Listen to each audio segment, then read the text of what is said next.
मुरैना में आज दिमनी विधानसभा के 3 प्रत्याशी केंद्रीय मंत्री नरेंद्र सिंह तोमर, बसपा से बलवीर दंडोतिया और कांग्रेस के प्रत्याशी रविंद्र सिंह तोमर कलेक्ट्रेट नामांकन फॉर्म भरने के लिए पहुंचे। वहीं नरेंद्र सिंह तोमर ने अपनी बेटी और जिलाध्यक्ष योगेश पाल गुप्ता और अन्य समर्थकों के साथ नामांकन फॉर्म भरा और कहा कि आज का दिन हमारे लिए सौभाग्य और प्रसन्नता का दिन है। चुनाव प्रारंभ हो चुका है। बीजेपी पूरी ताकत से चुनाव लड़ रही है और कांग्रेस पूरी तरह से अप्रासंगिक हो गई है। कांग्रेस कपड़े फाड़ने में व्यस्त है और बीजेपी चुनाव जीतने में व्यस्त है। जनता का आशीर्वाद लेने में व्यस्त है। कार्यकर्ता जमीन पर संघर्ष कर रहे हैं। जनता का आशीर्वाद मिलेगा और बीजेपी बहुमत की सरकार बनाने में सफल होगी। वहीं चुनाव की प्रतिष्ठा को लेकर कहा कि चुनाव हमेशा प्रतिष्ठा और चुनौतीपूर्ण ही होता है, लेकिन ये चुनाव बीजेपी के लिए अनुकूल चुनाव है।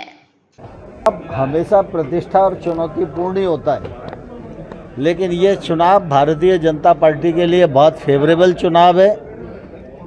कांग्रेस वैसे ही अप्रासंगिक थी और कांग्रेस इस चुनाव में और अप्रासंगिक हो गई है। भारतीय जनता पार्टी के साथ जन समर्थन है, भारतीय जनता पार्टी के साथ विकास है, भारतीय जनता पार्टी के पास जन कल्याण की योजनाएं हैं और भारतीय जनता पार्टी को जनता पसंद कर रही है। इसलिए अप्रत्याशित बहुमत भारतीय जनता पार्टी को प्राप्त होएगा। कितनी सीटों का अनुमान? मैंने कहा ना, अप्रत्याशित बहुमत। मुरैना से देवेंद्र सिंह राजपूत की रिपोर्ट।